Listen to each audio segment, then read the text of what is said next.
Hey everybody, welcome to IGN Arena episode number 22. I am one of your hosts, Mitch Dyer, joined as always by Brian Albert. What's up, everybody? God damn it.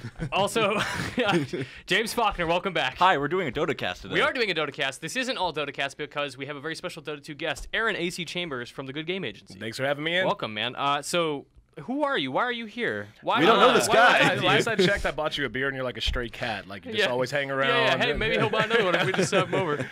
No, it's gotten to know you over, you guys, all of you guys. Worked with you some, I want to say last year around, was it GDC is when we met? GDC, yeah. Yes, I tweeted you, and I was like, hey, are you there? And you're like, Yep. no, but just come on down. Yeah. Yep, gave you the nickel tour of the office. Yeah, and it was all nice. that. But yeah, glad to be in, guys, and I know you guys are huge Dota fans. Last time we saw each other was the GoodGame agency acquire announcement. And Yeah, congrats. we had some drinks. And Twitch owns you guys now. Some drinks. Some Amazon, drinks. technically. Amazon, which owns Twitch, Yes. which now owns also And GoodGame agency. I don't know how the puzzle fits together. Yeah. I just know Amazon's on my checks now. Right, so. there's like it goes like Amazon, then there's like Twitch and GG, and then EG's in there somewhere. Like, Yeah. So what is the GoodGame agency? GoodGame agency, a collection of talent. Of course, it grew out of the original Evil Geniuses brand, and this is beyond my pay grade to talk about in depth, but just in broad strokes. Yeah. The Evil Geniuses brand obviously started as teams, going all the way back. I guess it's been 10 years now with Alex. CS:GO team originally, obviously expanded into other teams, made a big name, a big splash in StarCraft, and the thing is, working with big sponsors like Monster and other companies that would approach us, and when I use us, I'm using us present tense, past tense. When all of this started, I wasn't a part of the company. Yeah. So, but just a collection of talent that does a lot for a lot of different people. We have our teams, and that's one thing. We do initiatives with them, but we also work very closely with the companies to do launches and initiatives that most people generally have no idea we're even behind. So, like I do VO for a variety of projects. Then you have our video talent, et cetera, other talent, and also in a lot of ways acts as a representative agency as well. For example. Up until we were acquired, things have changed a little bit since then, but basically GoodGame agency acted as my booking agent, just like a professional athlete would have. They would seek out opportunities for me. They'd take a split. I would be farmed out that way. So it's a very deep company with a lot of different hats that everyone wears. And primarily you're a caster, right? You mostly do casting for... I was hired on as a caster to begin with. Anymore, it feels like I do more VO than anything else. Okay. I've done a ton of voiceover. Did some for Blizzard not long ago for BlizzCon, and a lot of other companies that just approach us and say, "Hey, we have a product or we have a brand that we really want to put in front of the esports audience. How can you do that?" Sometimes it's by sponsoring a tournament. Sometimes it's by sponsoring the company as a whole or working with the company directly, and then we slap them on everything. And sometimes it's just, "Hey, we're going to run some commercials and use some of our talent to give you that leg up, to give you that entrance point." Yeah. And like the last one I did was Cyber, PC gaming console. It had Fear and Universe in it. If you watched the D2L, you saw the commercial 1,000 times. And but yeah, like stuff like that. So I lend my talents to that. I also cast and occasionally act as a host and a few other things. Yeah, I mean, most recently, this is what I want to talk about mostly with you, is you appeared in Dire Boys, the Monster-sponsored little documentary about PPD, Evil Geniuses.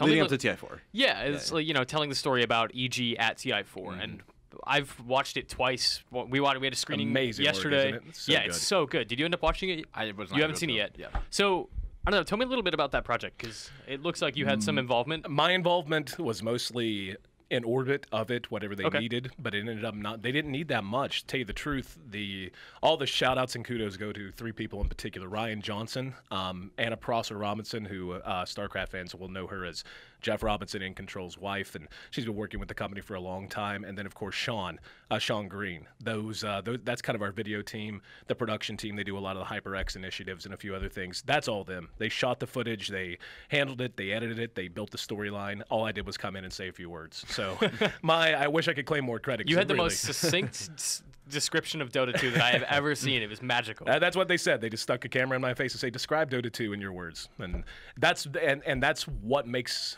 GoodGame so great. Is every single person in that office is phenomenal at not just one thing, but a multitude of things. They're not just good at video editing or graphics. They're also good at building a storyline, at producing these kind of things.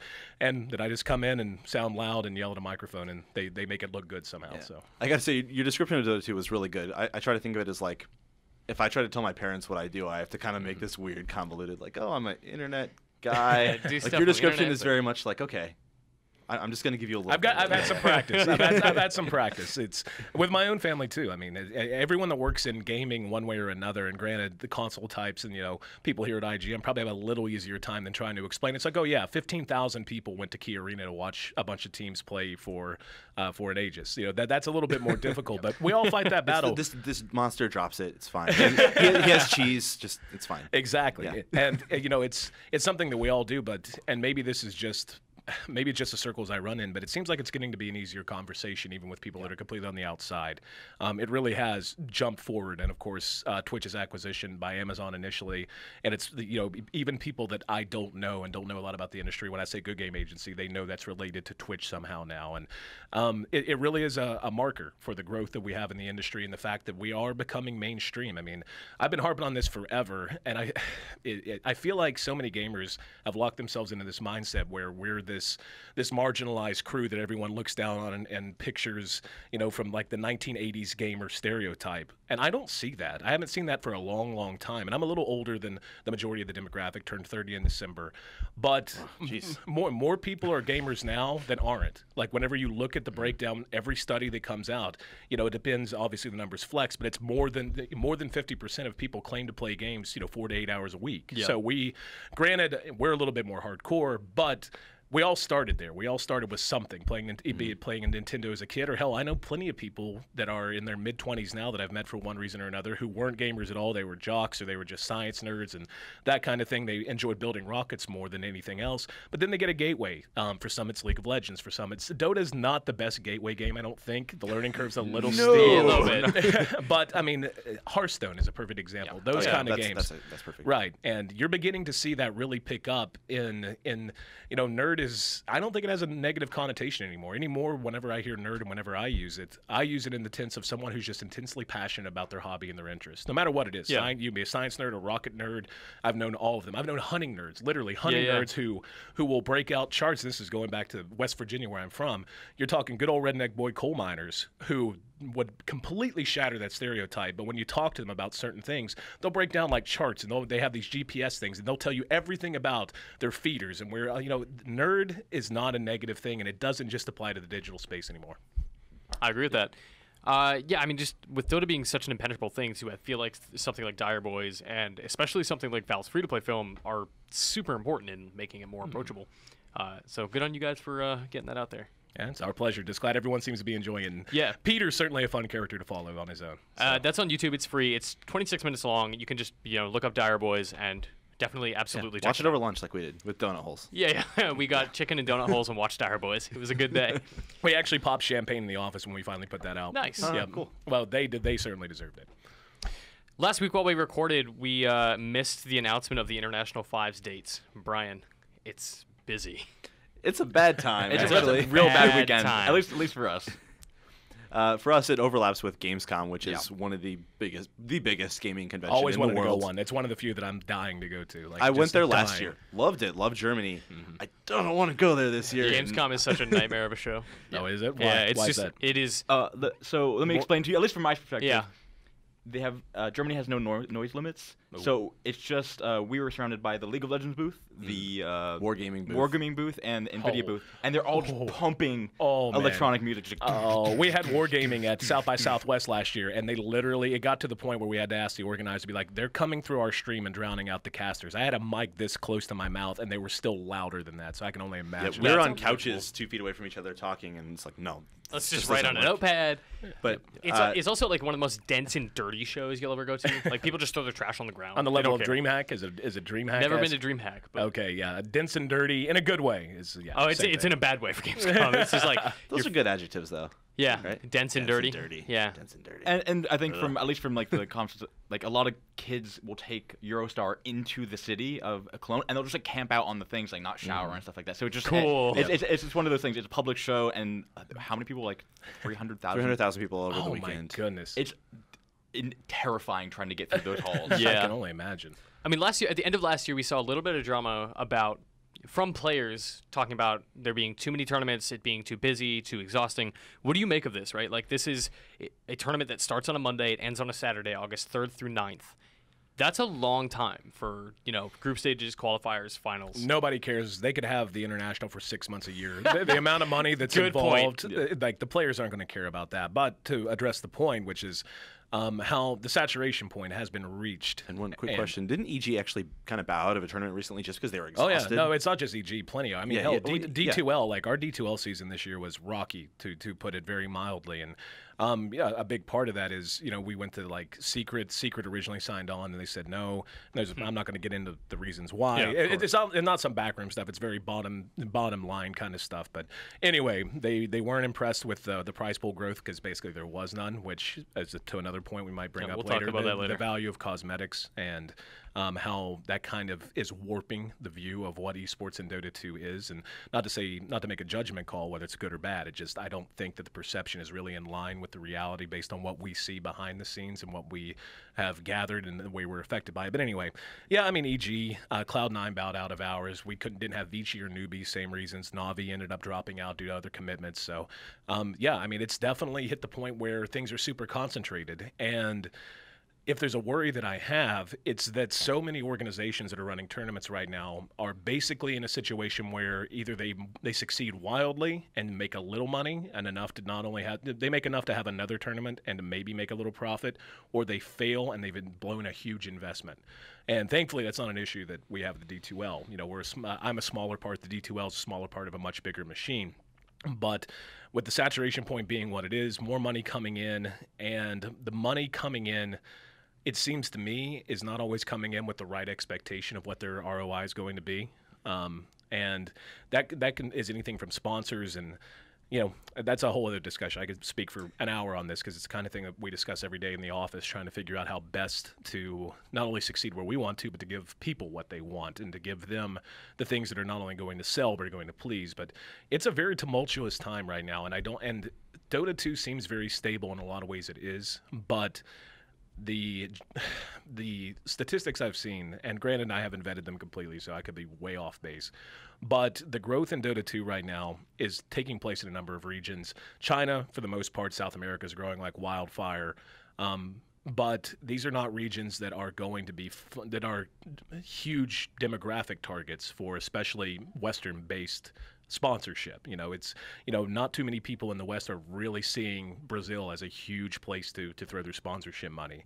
And this creates an issue. It creates an issue where when we see these demographics shift and we see how much money actually is coming from China, especially in terms of cosmetics, how complicated is this system going to get? I have no idea what the back end and the tax and laws and everything else are regarding Valve, but I worry. There's the amount of money that's coming in and out now is getting significant enough that people are going to start to eyeball it that have less than good intentions. They're going to have, you're going to start coming under tax scrutiny. And I've been saying this about companies like Kickstarter, for example. Like Kickstarter, I feel like is due for a hard crash soon because the amount of money that they throughput, there has to be more regulation to it. So I feel like it's a cloudy horizon, not necessarily a bad one. The storm's not here yet, but people should be ready. And companies like ours and everyone else are really beginning, not necessarily to scramble, but to look really hard at how we're going to be able to navigate this. Now that you mentioned, I almost wonder if the sponsorship thing precludes new teams from coming out of nowhere to join these tournaments, right? Like, looking at TI5, are we going to see a lot of the same teams we see now? A lot of the same players. Certainly, right? Like, somebody, I mean, we saw some transitions recently out of EG and into EG especially, with those departures and new acquisitions. There's been roster changes all around. Yeah, like, it's been a weird, 8 months we've seen lots of transitions. So those teams will obviously be there. We saw Secret come out of the ashes of other changes and stuff like that, which is great. But Alliance is not even close to what it once was as far as yeah, base, yeah. And I wonder, like, with all of that stuff you just articulated very well in mind, does that mean we won't see Brazilian teams? We won't see an Australian team or whatever, right? Like, does that preclude them from joining the international? Well, here's the issue with the international and just the way that things work right now. Basically, if you want to succeed and have a chance to penetrate the Western scene, which is, I mean, you have the West and China. I mean, those are the two regions. And we can even use a modern example of Sumail. new mid for EG. 15 years old. Oh man, Insane. Oh, man. I on the way back from D2L, like I was literally put in charge and making sure he got to his airplane. Wow. I mean, this is, we all wear different hats, and I was wearing it. But I mean, he's an amazing kid, by the way. Like I had a few words with him, and he was really cool and collected at Vegas, much more so than I certainly would have been at 15. But like just to use that as an example for the greater point. So far as talent coming out of South America and these other regions, the problem is they can't compete in major tournaments to really sharpen against other teams. Like you're not going to see South American teams in the D2L because of server issues. And it's kind of a chicken and an egg issue. Like what's the problem? Is the talent not good enough to justify them being involved, or are we not involving them, or is the reason their talent level isn't quite where it should be is because they're not being invited? Because server issues are a big thing whenever every tournament now has an online group stage outside of the international, obviously. Sumail has been a prodigy for a while now, but he lived in Pakistan. He just relocated to Chicago in the last 6 months, and now suddenly he's on Evil Geniuses. So it wasn't his talent, it wasn't his ability, it wasn't his practice schedule or anything else that marginalized him. It's he was in a situation where even if he had the best players from that region, they were never going to be invited to any major tournament because of, again, server issues. And it is an old boys club to a certain extent in terms of Dota players. They know each other, and either you get to know them or you're left on the outside looking in, hoping that maybe you can find 4 more just like you that are on that level and you can make a splash with a big win in a tournament. Then suddenly you're on the radar of your own volition. But that doesn't happen very often at all. Usually it's just, this team has a player that's out for whatever reason, or they kick this person out, and they happen to know this awesome 18-year-old kid who's no one's ever heard of because they pub with him once in a while. That tends to be the pattern that I see. But so far as like South American talent, the teams will be there because of the qualifier system, or at least they'll have a chance to be. But what needs to happen for players in those regions, and it's asking a lot, and most organizations and teams aren't just going to blindly invest into it, but like you've got players like Smash in South America, DDZ out of Southeast Asia that are just phenomenal players by every metric, even just the eyeball test. You look like, this kid's good. But until they move to Europe or until they move to North America, they're never really going to have a chance to penetrate the scene. They just can't. It's the same thing like if you go all the way back to TI2, when Loda was kind of bouncing around teams before he landed with Alliance, he had to move to Singapore so he could play with Zenith at that time. There was no option for him to just be like, we'll play remotely. That's not an option at all. And it's a big hurdle to talent that's coming out of these regions where, ironically, most of the growth in Dota 2 seems to be coming. South America, Southeast Asia, and so on. Is there a solution to that? Like, does Valve just add more servers? Do they make their servers more stable? Like, what is the easy answer there? I don't think you can get over geography and the limits of electricity and light. I mean, connectivity is connectivity. I mean, you're never going to get 10 ping from Pakistan to U.S. East. It's never going to happen, at least in our lifetime. Well, that's probably being a little bold because I had another conversation the other day. Like I said, I turned 30. I get bad ping when I'm on U.S. East from San Francisco. Dude, it's brutal. Dude, we couldn't even get good ping at Caesars. Which, Yeah. Again, is another issue that doesn't need to be discussed right now. But yeah, esports is growing tremendously, but it's growing in a very top-heavy way. And the only solution that I seem to see is either you get the equivalent of angel investors, or you just start to get these people that are willing to get together out of their own pocket. When I say people, I mean individuals, not companies, and just say, we want to get into this space, and I've got 10 grand saved up in the bank. I've got 3 other guys that have it. We're going to rent you a team house for 6 months and move you to the East Coast. Do something, please. Like, that's right now. I mean, that or Kickstarter, crowdfunding, that kind of a thing. But let's be honest, crowdfunding for the most part is very reliant on star power, very reliant on who throws your hat with Right, them. like if a team comes out and says, like, we have a Patreon and you can sponsor these players to play. And it's like, who? Who are you guys? Yep. Yeah. Do you think there's been some roster changes recently, even up to over the past week or so, right? Oh, yeah. I don't think they're going to stop anytime soon. I was going to ask, when do you think those need to stop to give these teams time to work together to be ready for TI4? Or TI5, because that's in 8 months. Yeah. TI's TI, and this is, again, you could fold this into a whole other discussion about something that isn't very well known, but there's a lot of sponsors are actually really nervous about Dota 2 right now. They're not as willing to come in now as they were a year ago, and it's because they're beginning to recognize that these players treat TI5 as the be-all, end-all. They're not relying on sponsorship money. They're not relying on team contracts anymore. Basically, if you're a top 100 player in the world, all you care about is finding the right group of people to be with come TI. Like, that's all you care about, because your payday is so much more likely to come out of that. Even finishing in the bottom half, of the field, that's just a much more likely prospect than going through the day-to-day. Not just more likely, but honestly more pleasant. It's a lot more open. You don't have as much obligation. You don't have to sign or worry about these contracts as much, because you just don't care. Just find 4 guys that can place you 8th at TI. Find 4 guys that maybe, if you have a run like Team Liquid did at TI3, maybe you make it a little further than anticipated, and suddenly you got a payday, That's a major gotta payday. Create like a really unhealthy attitude within the player base, like the professional players toward teams. You can see right? it. Like, there's no loyalty You can for see a player on Navi. Read Twitter. Like, Yeah, oh my God. I mean, just think about since TI4, how much the conversation about player union has intensified since then. Yes. How much people, like players speaking out, LOL, I don't care about these tournaments anymore. That has a lot to do because they're not like most tournaments now. They're so focused, and I'm not condemning them for it. I totally understand it, but they're so focused on looking ahead to the next international, how big it's going to be, making sure they have and it's why you're beginning to see, like right now, I think most teams want to calm down by no later than say February or March and try to consistently practice leading up to TI. It's why you're starting to see a bit more volatility. Like, you look at Cloud9, it's come out that it wasn't just that AUI and Pi left, they were kicked. And, there were other issues with other teams that I'm not going to discuss because I'm not their promotional person. It's not my place. Sure. But I know some things behind the scenes, and there's a lot of volatility and a lot of even though they may come across as amicable separations, they're not actually in reality. So it is volatile, and the attitude of players is bleeding in a lot of ways to the player base too. I have kind of a loaded question Sure. to follow up on that. And I mean, you know things that you can't talk about or it's uncomfortable or whatever, but do you think that this has to do with players being so youthful? I think that's a cop-out, honestly. Okay.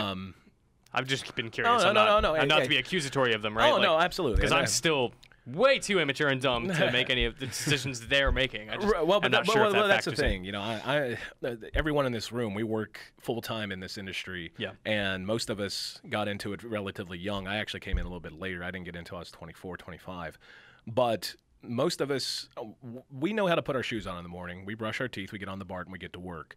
These kids, even though maybe their attitudes on Twitter and maybe the way they flame each other kind of pigeonholes them into a bit more of they're just immature kids. No, they're not. I spend a lot of time around these guys. Most of them are very insightful, very focused. And yes, there is truth, as a 20-year-old is not going to know as much as a 30-year-old, just based on nothing but flat-out experience, okay? But that doesn't mean these guys are out there making wrong decisions the way that I did whenever I snuck out and took my car at 16 years old, okay? It's not that. And I do think there is a little bit more impetuousness to it, especially when it comes to things people say. But players are empowering themselves and each other to not be as scared as they once were. And that's a good and a bad thing. I mean, when I say scared, you don't want them scared, but again, sponsors care about these things. Sponsors, when they sign on with a company or a team, very often it's because they want not just the team, they don't just want their logo, but they want their brand associated with one personality or maybe 2 on that team that they feel like the community perceives in a way they want their product perceived. And it goes beyond just, a logo on a t-shirt, which is the way I honestly feel like a lot of people on the outside looking in assume esports works is, you just sell logos on t-shirts. No, actually, the way that most esports organizations that are worth the damn work is that's a value added. You don't even include that in the business plan whenever you're approaching a major sponsor. It's just like, and we'll do that for you, because that's just how that works. I think a fascinating thing is I was in a Best Buy this week, and I was looking at the keyboard and stuff, and there were players from different esports on there. Jeff's on there. Yeah, he is. And but there were a couple players that I think was a league player, Chowster, who isn't in the organization anymore, and it's still tied there, and so it's not having that stability is scary. Where it's just okay. Someone's like, oh, well, I like this person. I'm going to look up, and they're like, oh, they're not on EG anymore. Navi still promotes all of their stuff with Puppy. Yeah. Yep. It's so weird. Yep. And And again, it depends on what level you're looking at. Esports, from a broadcasting point of view, is actually following trend with what's going on in major sports right now. Like, I don't know if you guys keep up with like the NFL, the NBA, MLB, or whatever, but most of the major broadcasting rights were actually up over the last few years, and you saw this feeding frenzy and just an absolute explosion in the amount of money. And it's because with the plethora of options we have so far as videos on demand, Netflix, and everything else, the one commodity, broadcast commodity, that still commands a gigantic audience and unbelievably high, like 30-year ago high advertising dollars, is live broadcasting. And that's where esports has a leg up, because we're all live broadcasting, or it's on YouTube to begin with. So from that, again, it's top heavy. From that point of view, from Twitch's point of view, to a certain extent from major players, like us, like GoodGame, we're growing in a huge way. But there is a whole lot of sand and clay beneath the cement foundation, and we're all very conscious of that. And so much of it, again, is game to game too. And I don't know enough about games like League of Legends to begin to compare and contrast the two. Like, I could talk a little bit about it, but it's two different approaches. Both have their ups and their downs. And what's going on with Dota right now does worry me. I don't think the game's going to die. I don't think it's going anywhere. It's still my favorite game in the world. But there are cracks in the facade that are beginning to show. You look like you had something to say. No, I was just gonna move us on a little bit to the 6.83. Yeah. C? B. I can't 6.83 B. Okay. So yeah, Numbers and letters. I did want to rewind a little bit just to get back kind of on topic a little bit about, because we got way off track and it was awesome. Yeah. But I do want to talk a little bit about the International 5. Mm-hmm. So it has a date, August 3rd through 9th. And it got me thinking, especially today, as the 6.83B patch notes came out, and I'm going to bring those up for the sake of accuracy here, but it got me thinking a little bit about how much has changed between TI4 and TI5. Brian, what are you expecting from TI5 at this point? As far as the meta has shifted significantly. The way Dota is played, it's a different game than it was a year ago, 6 months ago. The death ball. What are you expecting? 15, 20-minute games. Is that good? We go to TI5. Are we going to see way longer games across 9 days or 6 days? Yes. The answer is an unequivocal yes. With the amount of money involved and just the way the game is right now. And I'll let you go ahead and expand on this. I feel like I've monopolized all the mic time. No, that's fine. We'll get you back on there again. But yeah, I don't know. Like, I hear a lot of opinions. Community opinions, one thing. Talking to a lot of professional players, I can give my opinion as a caster, but mine's really irrelevant. It's what matters the most is what players feel and think, and what the community enjoys and likes watching. And for a lot of players, the rubber banding's still an issue. And they're beginning to. I am actually surprised. In the last 2 weeks, I've seen it talked about more openly than I have leading up to this. Yeah, that's what I was going to say. Is there is now less incentive to go get an advantage early, because if you mess up one time, it's just erased. Yeah, an early advantage means that it's a bigger payout for your opponents. That's kind of terrifying, right? It's a little scary. And you see some teams like, like the older Navi, where like Dendy's one of the best playmakers. Like, he'll get in your face and he'll outplay you. Like, that's dangerous now. Like, just that style of them, you can't really succeed as well as you used to be able to in the current meta. Yep. I almost wonder, right, because we're going to see so many more team fights, and the meta is being adjusted accordingly to create longer, more brutal team fights that can happen more often. We'll go through the patch notes a little bit. It's just a few things that I want to talk about, but like, that is going to create so many upsets in TI5, I think, especially if Valve keeps leaning into it the way they have been. Yep. Week after week with these month after month with these patches. I don't know, like, in 8 months, what are we looking at? So we're talking about this. Maybe I'm wrong, but it sort of feels like there's a tone around this that this is a bad thing. People at TI4 were pretty unhappy with those 15, 20-minute matches. Well, one's as bad as the other, in my opinion. Yeah. And, and I've even spoken to you guys, before we came in this room last time we were together. I do notice that people that I used to know that work in the industry, not in esports directly, and as a matter of fact, most people in esports that were huge Dota hounds last year are beginning to not want to play the game as much. Like, I'm having problems finding people to play Dota with me anymore. Like, and that goes all the way. Oh, we got you, man. We're here for you. Good to know. And I think that has a lot to do with it. Like, whenever the opinions I trust the most are my best friends from back home, and it's it's an interesting situation. I play with them. Like, one of them is a legitimate doctor. Like, he goes and saves people's lives in an ER and at a hospital, and comes home and flames people on Dota with me. Does he play support? I play support, yes. Oh, okay. Yeah. Well, actually, he and I are the support tandem. He never plays healers. But yeah, like there's him, and then a few other people, you know, from way back when. And I know that when they talk to me, they're not talking and repeating a cultural thing because they honestly aren't that into the culture. They only really got into Dota. They're so removed from it. They got into it because of me. Like I'm just their friend, and they thought it was really cool what I did for a living. So, and really supportive, awesome guys. By the way, if you see this, you're awesome. Rob, Cook, Dig, and Pop. Anyway, Shoutouts are fine. hey, I'll do what I do. But anyway, like whenever I talk to them, they just the early game doesn't matter as much anymore. It's all about base cracking anymore. And especially if you're playing with less than 5 outside of like ranked captains mode or, you know, some kind of tournament format, it just feels random to a lot of them. And I understand that. Like I can't tell you, and you could say this is my fault as a caster, but how many games where I feel like I could at 20, 30 minutes in, I would have an idea, a very clear idea. It's like, okay, if X team does this, this should happen. If the other team does this or allows that to happen, generally speaking, 90% of the time, this is going to be the outcome because one team outplayed the other in the first 20 or 30 minutes and put themselves in that position. I don't have that at all anymore. And like Tralf's much better Dota player than I am, professional caliber, and he has told me the same thing, that it's so much harder to predict what's going to happen. Especially with the value of base sieging now. Base sieging is what drags these games out. It's so risky going uphill and losing that team fight if you've led the whole game. Like, it is so risky. Well, that's the whole... Go ahead. Like, if you outplay someone for 25 minutes and then you try to go high ground and you fail, that advantage is gone. And you and it goes so fast. Yeah. So fast. And that is really irritating, but I still think that I prefer unpredictable Dota to boring, calculated Dota. I think there's a middle ground that could and should be found. 100%. Because I think the issue a lot of people have, and at least that I have, and it seems like the people I play with have, is it used to feel like you could outplay your opponent in the first 20 or 30 minutes and earn a win that way. Now it feels like, oh, you outplayed your opponent. Now you have to continue to outplay them, and your margin.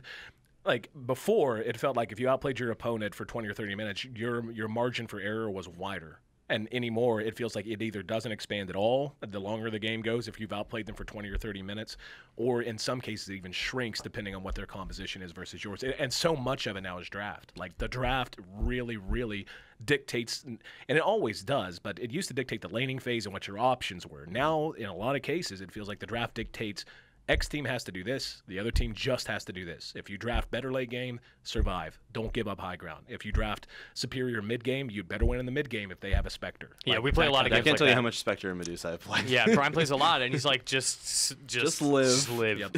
Just don't Play die. tower defense. Just play tower exactly. defense. Like, throw up whatever you need to keep those towers alive for as long as possible. I'll be AFK farming. See ya. So these updates this week with 6.83b are a lot of.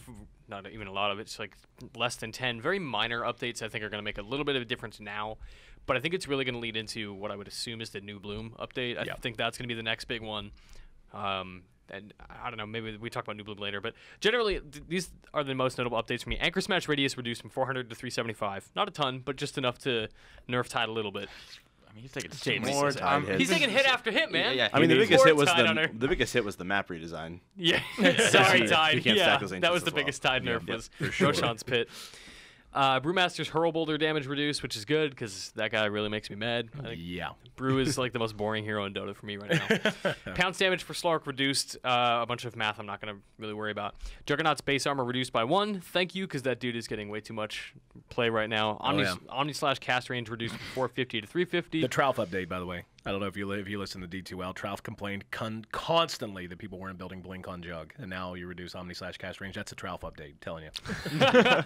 Yeah, That's a good point. I mean, he generally does build like phase boots, drum, Sanjin Yasha, Yeah, something like that, all so he can mobility. get up fast. But still, that Mask of doesn't- Madness early was catching on a lot. I've It's heard that huge. recently. Is it Huge so you right get now. hits in during Omni Slash? Yes. Yep. During Omni Slash, you get all the right clicks. With Mask of Madness, you get twice as much.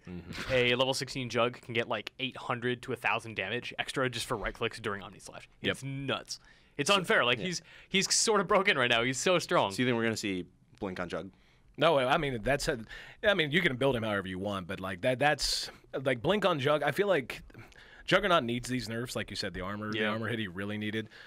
Blink it's kind of a delay item that'll still allow him to come online. But now with Omni Slash, it seems like such a small change, and it is. But especially at a very high level of play, 100 range is a lot. Yeah, it's a lot to close the distance, to be in the right position, to not get stunned, and not have someone react to you.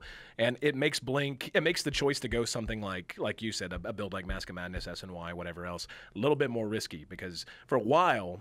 I shouldn't say for a while. I mean, it's always kind of been there. Blink Jug has been a thing for a while. But it's like, oh, you go Blink Jug, now you're going to play kind of a ganker style. You can still farm if you want, but you're going to be much more active, much more attack-oriented. You can initiate behind towers much easier because now you can Blink, you can Omni Slash, you can spin, and you're causing all kinds of trouble behind the tower while the rest of your team follows and dives the tower.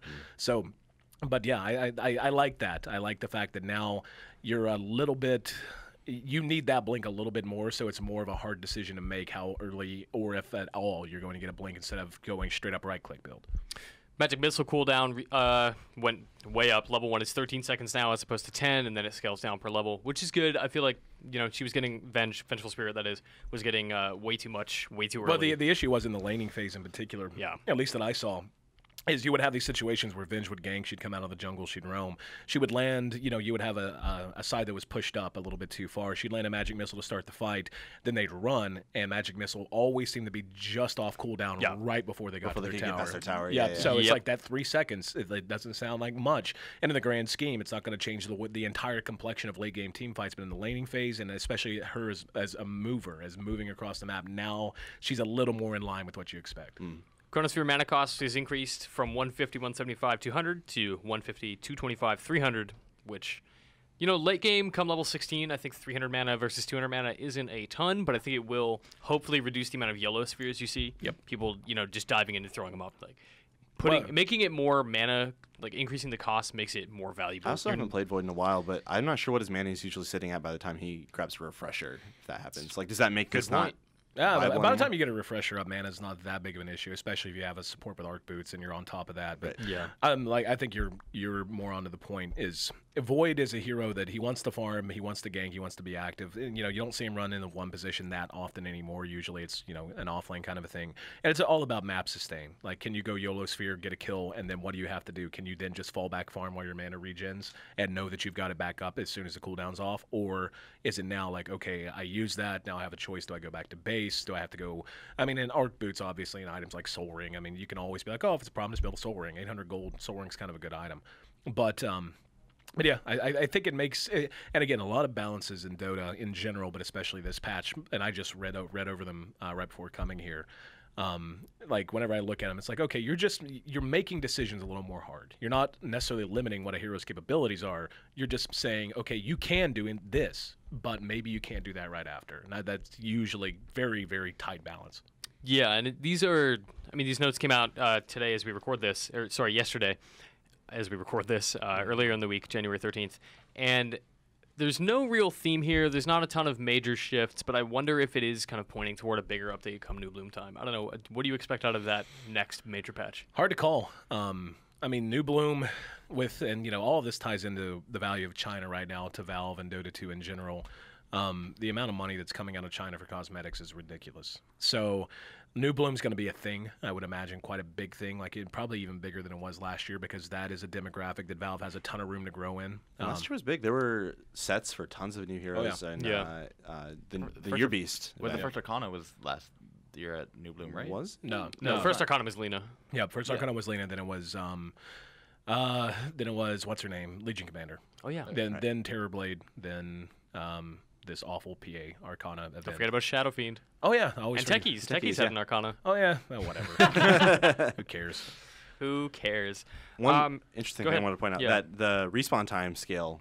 There's different math for how. So I haven't run that math yet. I still can't. I have a chart of basically it's more significant at the early game, and at the end it's not even different.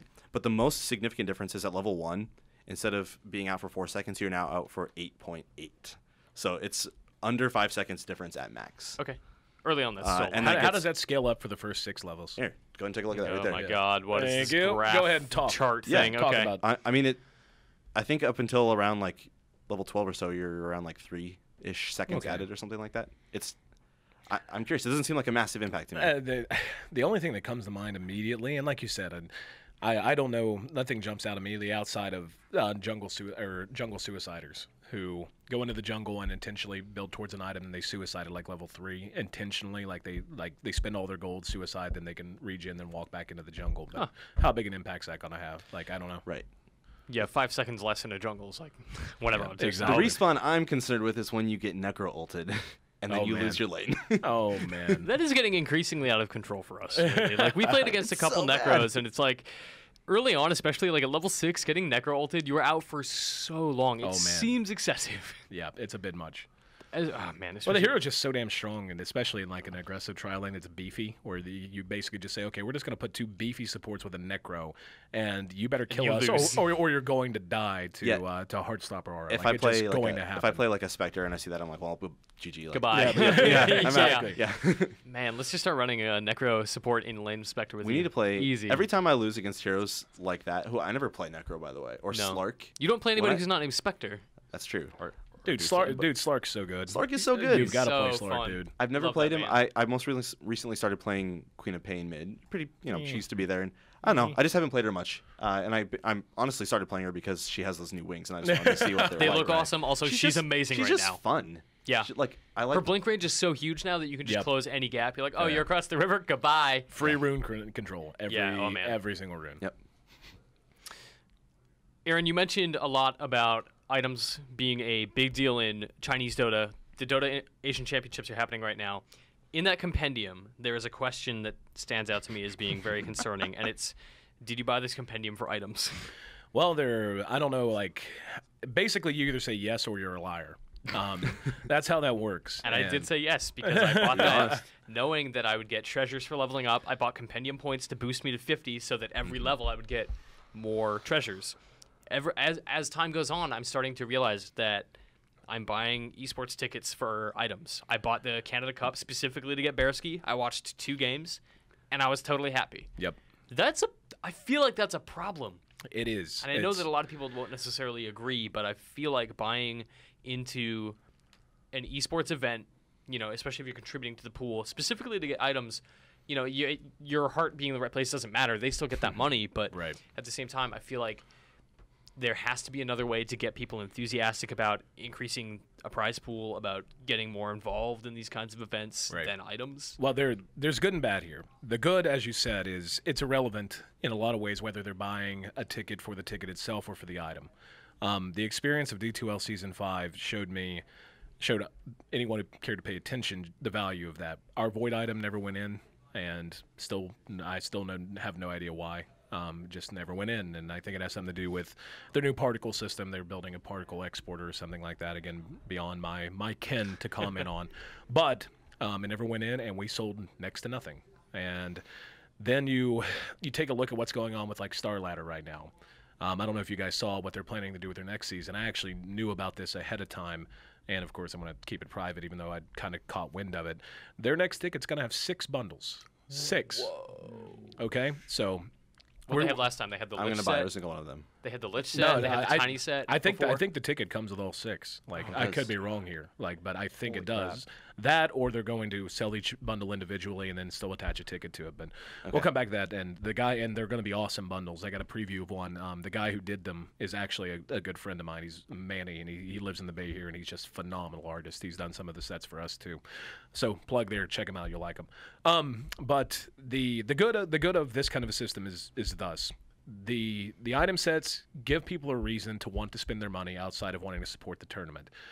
So even if they're not so big into esports that they are willing to donate in their brain, $4.99 or $9.99, if they can pay that, get something that makes them happy legitimately, then they can also feel good about supporting the tournament, even if that's not the reason they bought in. And just like everything in most mass media and in esports in general, it's all about critical mass. So many people buy. They talk about how happy they are with their buying experience. More people buy. They get involved. And you have this huge cadre of people that are super happy and feel like they're a part of this tournament. They're a part of almost a section of the community that supports this tournament. And it builds and it builds and it builds and it builds hype and it builds everything else. That's why the International is what it is. It's why it functions the way it functions. Is there's no better event in the world, in my opinion, to buy into that way. But you also see it with tournaments in particular, like the Summit. Like the Summit 2 was phenomenal, and they had so much community support. XMG Captain's Draft very much on that same boat and everything else. That was the Dota Cinema one, right? Yep. Yeah. So I mean, and great people behind all of them. Amazing casts, amazing games for the most part. And so you have that's the good. That's that. The issue is, I refuse to believe that this is the one piece of media in the world that doesn't have a saturation point in terms of what its users are willing to give. Like, that's not reality. At what point do we hit that? At what point, especially now with StarLadder upping the ante, and we kind of expected this, and by we I mean us at the D2L and GoodGame, that we were going to start to see this. We were talking about this 6 months ago, around the time of TI, what's going to happen, the value of items, and so on. Excuse me. But with them upping the ante like this and so many coming in, now this forces most tournaments, if they want to be perceived the same way, to try to keep pace, even if it's not to the level of 6. But now we all want to give away more items. We all want to do this. And at some point, this market's going to get flooded. Like, I have a set for pretty much every hero that you can have a set for right now. How's your Jakiro set? Yeah, exactly. Exactly. Like, there's still room to expand in that way, I suppose. Give me AA sets. Oh, I know. But I love AA. But yeah, like, at what point do people just get sick of seeing sets? And who's going to be, and there's going to be some picking and choosing of winners and losers here. Like, if you've got 8 tournaments that all go in and go, we've got 6 sets each, and Valve goes, we can only implement half of those. Who chooses which tournaments go in and which don't? Valve, and that's fine. But that's the position I know they're not comfortable in. They don't want to be in that position. They want it to be the Wild West. But now they're beginning to hit the wall in terms of manpower, which I think has a lot to do with why our item didn't go in. And I don't think it was vindictive. I don't think it was anything other than just sometimes things get sideways. Sometimes things get backed up, and unfortunately the timing for us was poor, and we suffered because of it. So, but when you look at what drives not just these tournaments in general, their profit margins, their growth, viewership, etc. Viewership in particular, it's item gambling, man. Like, the item gambling is driving not just Dota, but CS:GO and any other game that's basically in the Valve ecosystem right now. Those are the 2 big ones. I've never gotten into any of that, and I don't want to. But in any game I go in and I see the chat, they're talking about like how many rares are bet on this. I'm like, oh man, like, people are into this. They'll bet significant amounts of money. Because of some scheduling issues we have with D2L, we ran into some situations where we would have 2 matches scheduled, or say 1 match scheduled for a night, and then last minute a Chinese team or Ace would get in touch with, we can't do this tonight, or we can't play tomorrow, but we can play tonight. We'd be like, well, we got to work with this, so we would go. And we got some very interesting side-by-side data points, namely, like, teams of a similar tier that played in very similar time slots, would the match that was on the item betting website would pull twice the viewership of the match that wasn't, even though most other variables were almost identical. So, and it gave us so much information just to observe that and to see it. And of course, it's something we would have hoped to avoid with more stable schedules, but that's becoming a pipe dream because of how completely crushed everyone is with scheduling issues.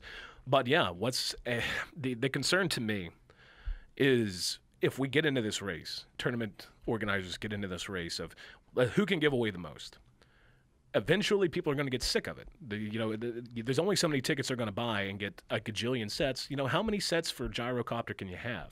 How many, and everyone's doing the same thing. Well, because I guarantee you, they think about it the same way we do. We go to the list of the most played heroes that month and go, there's a hero that hasn't had a set in a while. Let's make one. And then suddenly, 3-4 people are making sets at once. Valve goes, no, we don't want that set because we've already got this in the pipeline. And then it just resets a few months later. So the same heroes are getting pounded with sets. That's why so many heroes that are near the top of that list have always had and will always have a huge lead. Nature's Prophet's a perfect example. Can't tell you how many Doom sets I have. Also, I don't even play Doom. Exactly. I don't know how much it costs to have a set made, but if the big boys can offer 6 sets and you can afford to make 1, is that a problem as well? Well, I don't handle that side of negotiations. Mostly it's split. It's ref split. But that's my question here too is, and I know enough of the item creators to know some of the concerns they have. Like, I feel like the perception is like, oh, we'll just go get an item creator because we have a fairly decent tournament, or maybe it's a big tournament, maybe it's the next summit.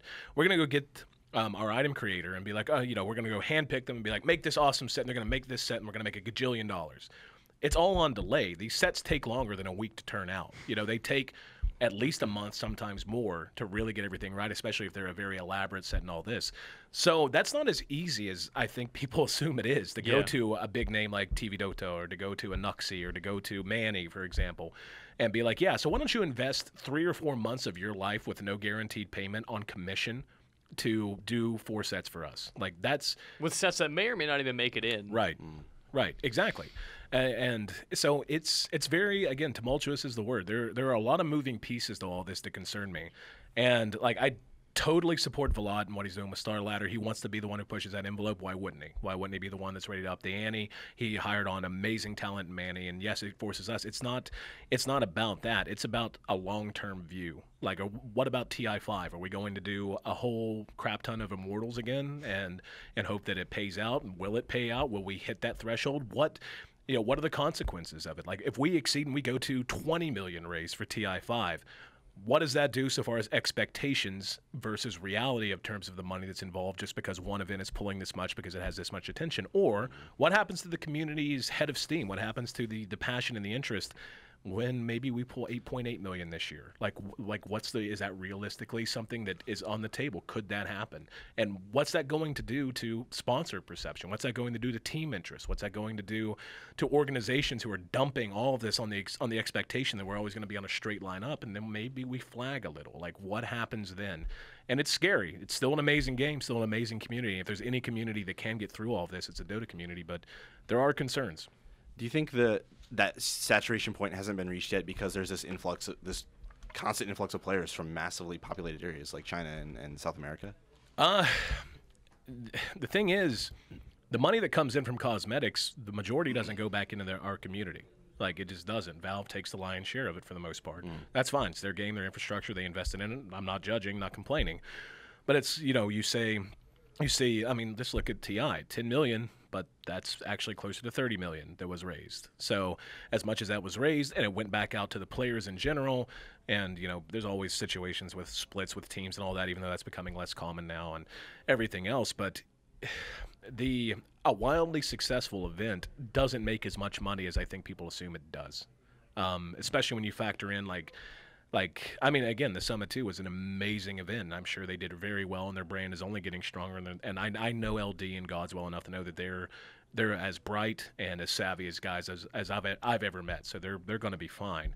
But when you look at the amount of money, it's like you get wrapped up in these big figures, but it's like, okay, so we're giving this much of the prize pool and all this. What's actually the margin here? Like, if you're running a 3-month tournament with the land that costs $300,000 to fly everyone in, to house them, to feed them, and everything else, then a huge portion of your proceeds, what you do get from the ticket sales, are going into prize pool to get that number big enough to make the community cheer.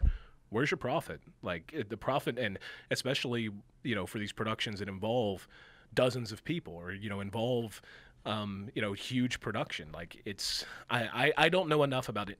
Hell, I don't know enough about our numbers, let alone anyone else's, to really get into an in-depth conversation about that.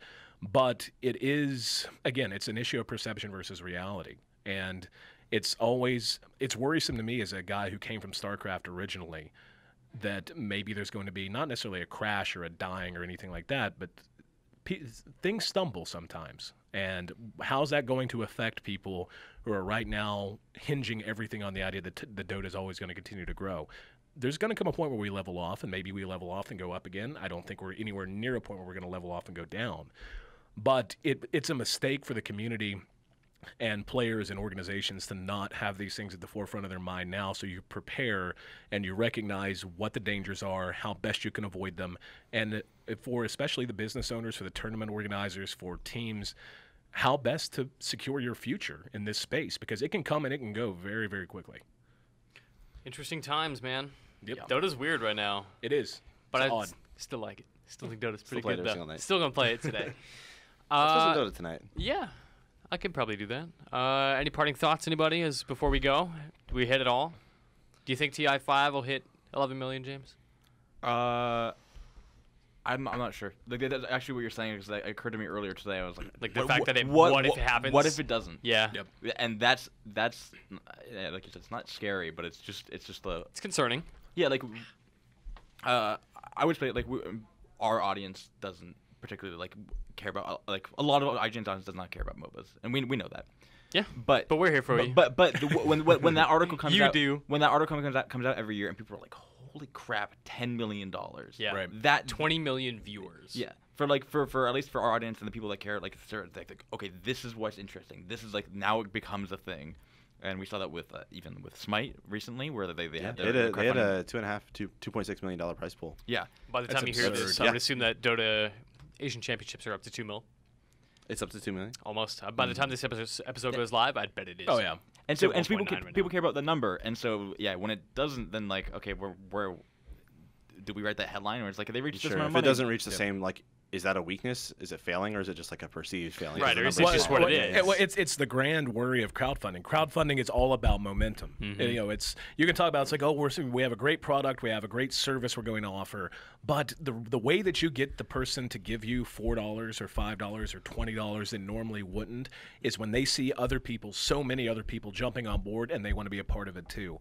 And that's the danger in the business model as it exists. We've continued to grow and grow and grow. What happens when eventually that takes a breath? Like, does that momentum flag? Does the interest, the willingness to spend money, does that continue to does that go down as well? And yeah, I hope not. And like I said, if there's anything the last few years have taught me, as vitriolic and venomous as some of the members can be, the Dota community still is the best in the world, and I owe everything to them and to that game and Ice Frog, and so they've got my unwavering support, and I have no doubt that they're going to find a way to navigate it. It's Valve after all. Shout out Ice Frog. That's right. I'm sure he's watching. I'm sure he's like, yeah, I got you, bud.